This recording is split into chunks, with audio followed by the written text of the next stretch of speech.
Good day to all my friends, subscribers, and viewers. We have a new listing. This is 500 square meters with a clean title at 7,000 pesos per square meter. Located in Barangay Taluto, Tagbilaran City. So it is located in the city of Tagbilaran, Bohol, Philippines. So the property is flat terrain. All are flat terrain located in a residential area. So this is a residential lot for sale at 7,000 pesos per square meter. Negotiable. So still negotiable, guys. So we can say that still negotiable. So mo na siya, guys. Then approximately more or less 50 meters or less than 50 meters, more or less, mga basta mubura dool ra kayo.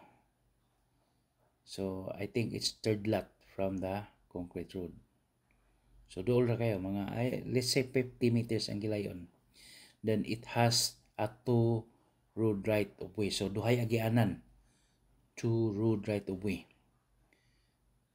So ang pabor aning eskwelahan, guys, near to University of Bohol, Taluto.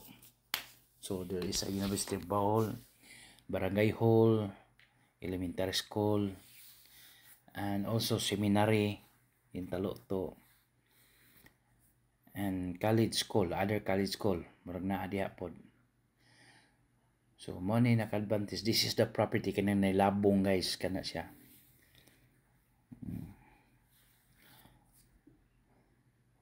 So accessible to 4-wheel drive.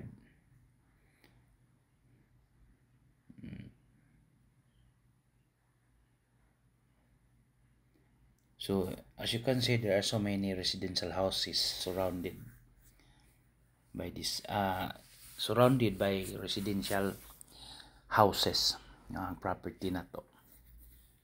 So kining nalabo, no, kini the one.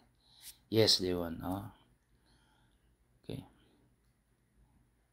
ideal for apartment development, or you just have your residential house. So again, the price is 7,000 per square meter, negotiable. It's at 3.5 million pesos, guys. Then few minutes drive from the shopping mall, hospital,